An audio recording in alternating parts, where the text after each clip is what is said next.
Hi everyone, Mark Barton from Nutrien. It's getting to countdown now. We're not far from our 15th, celebrating our 15th Nutrien Classic at Tamworth. The world continues to be a challenging place for a lot of us, but we've learned to live with COVID, and compliments to the team behind the scenes at the Nutrien team, plus ALEC, and also Tamworth City Council that have been fantastic in helping us put together what's required so that we can run a really safe program, which is going to be very exciting, but I know much anticipated recently at Tumut Camp Draft. And like all camp drafters, joined here with Brett Welsh, mate. It's been just frustrating just to get to a draft, not just for the competition, but to catch up with friends.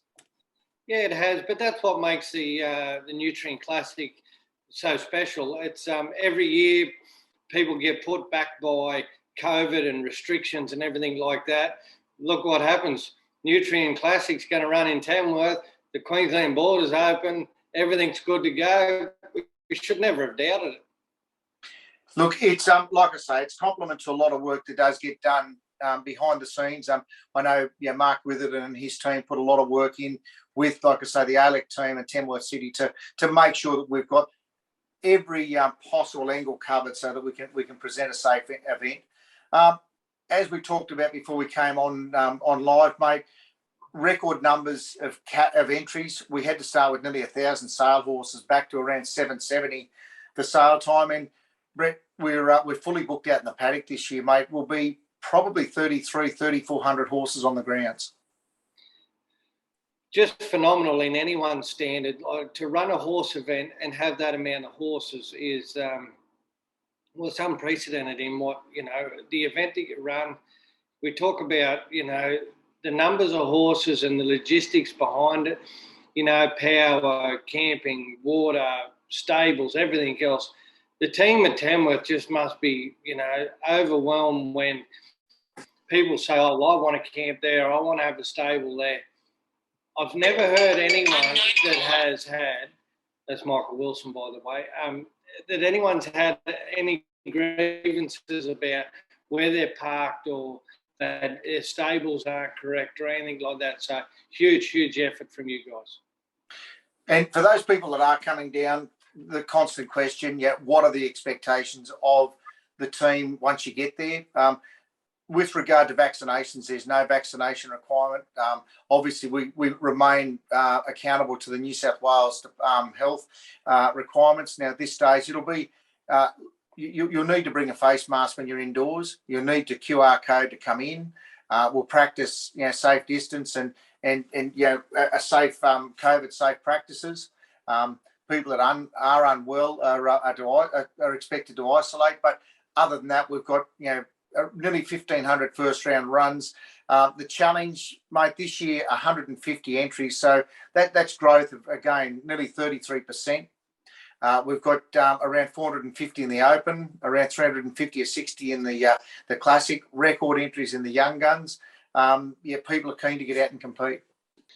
And we've just grown to, we're all educated now that's our deal. That's how we're set up, that, we've got to look after ourselves. Masks and all our own personal equipment to keep yourself safe. We've grown to live with that now. So that's not a huge ask for people to say, we'll take every measure to look after you. We've got to look after yourself there at some stage too. So once again, the entry is phenomenal. 150 in the challenge. Like, who would have ever thought that a restricted challenge, they had to have been bought out of the sale to come back to that.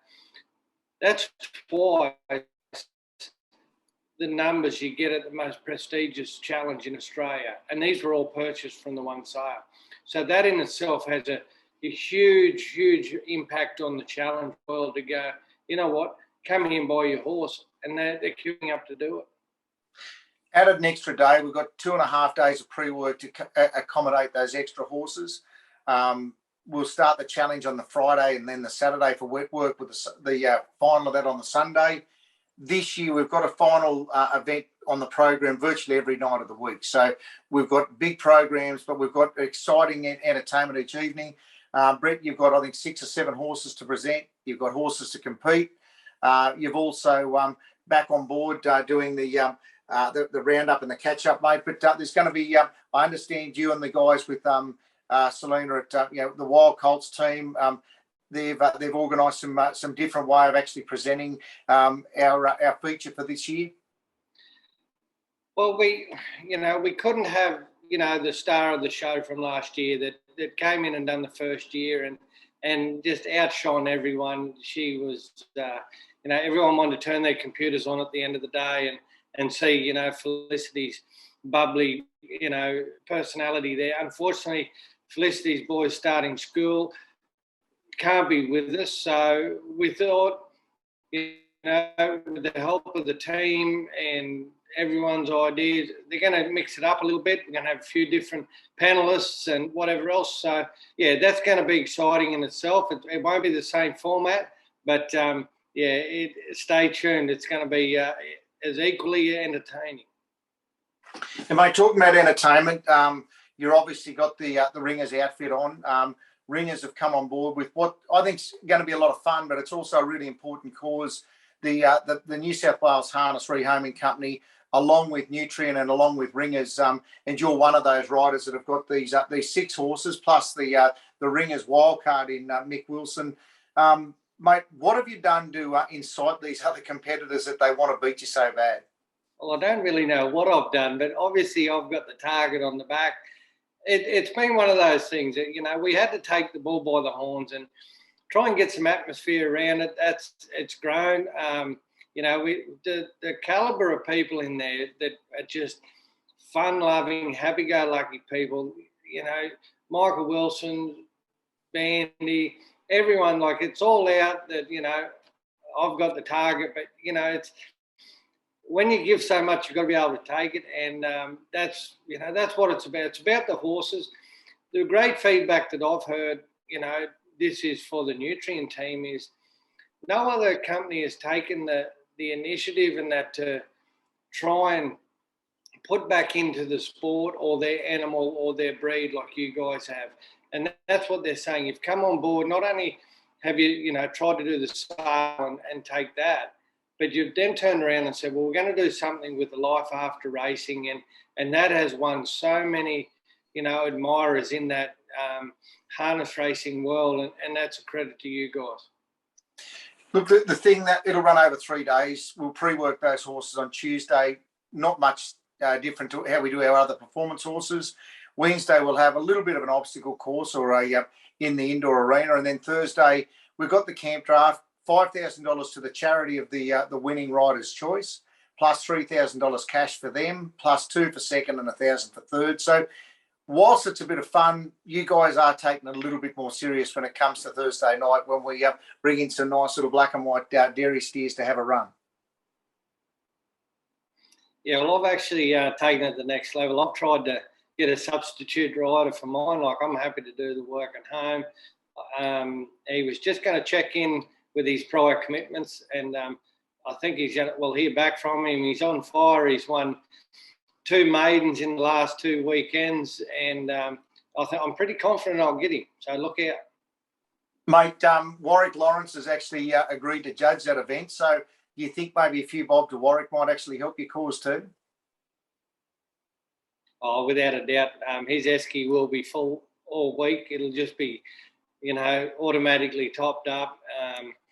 Only thing that worries me there is Michael Wilson. He's a little smoky on the side. I don't know what he'll do to go around us. Well, he's hit a bit of form on a classic horse in the futurity draft at Armidale this morning.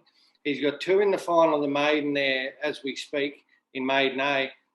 Michael Wilson, we might not hold him when he gets to Tamworth. Well, what did he say? The old $600,000 earner, Montefiore, the Group 1 winner that he's got to bring back. That horse has had plenty of wins, so the horse knows how to win. Michael knows how to win.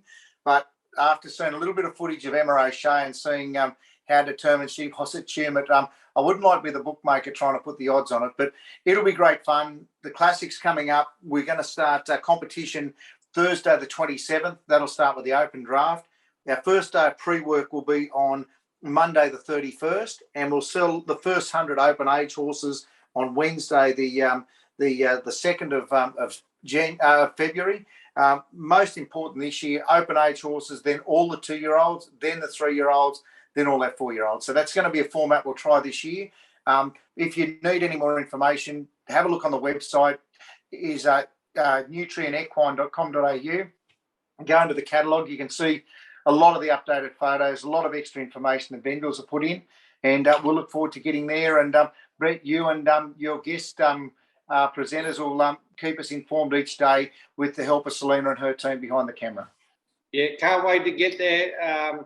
Wednesday next week, you know, probably won't get till then. It'll be like Christmas, but can't wait to get down there and start having a bit of fun. Once again this year, nothing's off limits, so just be careful if you see us looming around. You could be next. All right, see you down at the Classic.